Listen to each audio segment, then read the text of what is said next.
Hello दोस्तों, welcome to my channel. तो दोस्तों आज मैं मोस्ट इंपॉर्टेंट क्वेश्चन कराने वाला हूं करंट अफेयर से। ठीक, और इससे पहले मैंने 4 वीडियोस और बना दिए हैं करंट अफेयर्स की, उन्हें भी देख लेना। ठीक, तो सिर्फ मैं हफ्ते में एक करंट अफेयर्स की वीडियो बनाता हूं, वो भी मोस्ट इंपॉर्टेंट क्वेश्चन को लेकर आता हूं। तो दोस्तों बात की जाए फर्स्ट क्वेश्चन की, तो मैं एक बात और बताना चाहता हूँ। मेरी एक प्राचीन इतिहास की सीरीज चल रही है, ठीक, जिसमें मैं सिर्फ मोस्ट इंपॉर्टेंट क्वेश्चन करा रहा हूँ।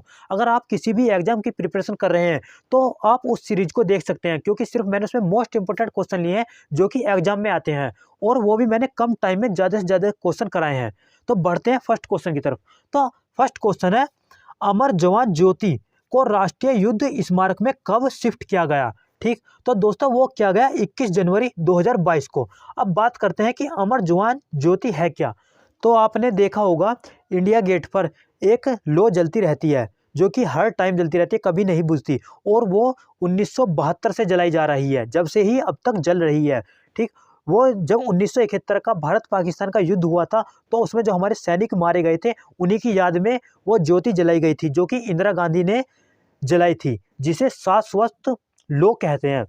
तो वही है अमर जवान ज्योति। ठीक, और बात की जाए राष्ट्रीय युद्ध स्मारक क्या है। ठीक, तो इंडिया गेट के पास में ही 200 मीटर की लगभग दूरी के पास एक राष्ट्रीय युद्ध स्मारक बनाया गया था 2019 में, जिसका उद्घाटन किसने किया था? नरेंद्र मोदी ने किया था 25 फरवरी 2019 को। ठीक, तो उसमें जो हमारे जवान अब तक के शहीद हुए हैं, तो वहाँ उन्हों की याद में एक आग जलाई जाती है, जो हर टाइम जलती रहती है। तो उसी में शिफ्ट कर दिया गया है अमर जवान ज्योति को, वो भी वहीं पर अब मर्ज हो गई है। यानी कि जो हमारी राष्ट्रीय युद्ध स्मारक ज्योति जलती रहती है, वहाँ दोनों अब मर्ज हो गई हैं, वो अब एक हो गई हैं। तो अब वहाँ से हटाकर, इंडिया गेट से हटाकर राष्ट्रीय युद्ध स्मारक में अमर जवान ज्योति को शिफ्ट कर दिया है। नेक्स्ट, केंद्र सरकार द्वारा एयर इंडिया का नया चेयरमैन और CMD किसे नियुक्त किया गया है? तो दोस्तों बात की जाए तो CMD क्या होता है? तो वो होता है चीफ मैनेजिंग डायरेक्टर। ठीक, तो वो किया गया है विक्रम देव दत्त को। ठीक, एयर इंडिया जो कि गवर्नमेंट के अंडर काम करती है ये कंपनी। नेक्स्ट, कौन सी टेलीकॉम कंपनी ने UPI ऑटो पे की शुरुआत की है? तो दोस्तों ये वेरी इंपॉर्टेंट क्वेश्चन है, इसे ध्यान रखना। वो है रिलायंस जियो। बात की जाए कि ये UPI ऑटो पे है क्या, तो ये इस तरह से है, जैसे आप रिचार्ज करते हो अपने फ़ोन का, तो अगर आपका रिचार्ज खत्म हो जाता है तो आपको दोबारा पेमेंट करना पड़ता है, रिचार्ज करना पड़ता है। तो दोस्तों अगर जब आप इसमें रजिस्ट्रेशन कर लोगे UPI ऑटो पे में, तो अगर आपने एक बार रिचार्ज कर लिया, तो अगर जब आपका रिचार्ज खत्म होगा तो ऑटोमेटिक रिचार्ज हो जाएगा और आपके बैंक से पैसे कट जाएंगे। ठीक, इतना ध्यान रखना बस। नेक्स्ट, हाल ही में किसको थल सेना का उप प्रमुख चुना गया है? ठीक, तो वो चुना गया है लेफ्टिनेंट जनरल मनोज पांडे को। ठीक, और बात की जाए ये कौन से उप प्रमुख बने हैं? ये बने हैं 43वें उप प्रमुख। और बात की जाए ये तो उप प्रमुख हैं, और प्रमुख कौन है हमारे थल सेना के? तो वह है मनोज मुकुंद नरवाने। नेक्स्ट, हाल ही में किस टेनिस खिलाड़ी ने संन्यास का ऐलान किया है? तो दोस्तों ये भी इम्पोर्टेंट है। तो वो क्या है? सानिया मिर्जा ने, जो कि टेनिस प्लेयर है, उन्होंने संन्यास ले लिया है। ठीक, और बात की जाए दोस्तों इनकी एक बुक है जिसमें इनकी बायोग्राफी है, तो उस बुक का नाम क्या है? तो उस बुक का नाम है एस अगेंस्ट ओड्स। इसे भी ध्यान रखना, कभी कभी एग्जाम में इससे भी क्वेश्चन बनता है कि एस अगेंस्ट ओड्स में किसकी बायोग्राफी है? तो वो है सानिया मिर्जा की।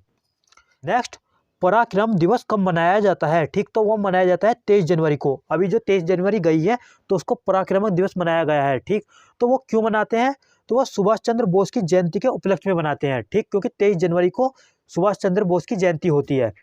और दोस्तों बात की जाए अभी हाल ही में, यानी कि 23 जनवरी 2022 को जो सुभाष चंद्र बोस की जयंती मनाई गई है, वो कौन सी जयंती थी? तो वो थी 125वीं जयंती।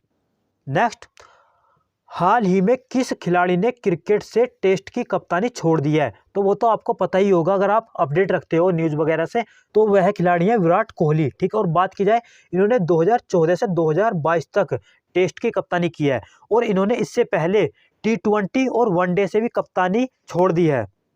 अब इन्होंने तीनों जगह से कप्तानी छोड़ दिया है। ठीक, इसे भी ध्यान रखना, T20 से भी, वनडे से भी और टेस्ट से भी। ठीक, नेक्स्ट, कौन से नेता दुनिया के सबसे लोकप्रिय नेता बन गए हैं 2021 रिपोर्ट के अनुसार? ठीक, तो 2021 के जो सबसे लोकप्रिय नेता हैं वो है हमारे पीएम नरेंद्र मोदी। तो दोस्तों ये भी एक बहुत खुशी की बात है, क्योंकि इतने सारे देशों में जो कि अमेरिका के जो राष्ट्रपति हैं जो बाइडन, ठीक, वो भी इतने फेमस नहीं है जितने हमारे नरेंद्र मोदी फेमस है। ठीक, तो इस लिस्ट में 2021 की जो लिस्ट है तो इसमें सबसे ऊपर नाम हमारे पीएम नरेंद्र मोदी का है। और बात की जाए दोस्तों 2020 में भी पीएम नरेंद्र मोदी ही थे सबसे फेमस नेता। तो दोस्तों यही थे कुछ मोस्ट इंपोर्टेंट क्वेश्चन। अगर आपको वीडियो अच्छी लगी हो तो please like share and subscribe कर देना। मिलते हैं नेक्स्ट वीडियो में। थैंक यू दोस्तों।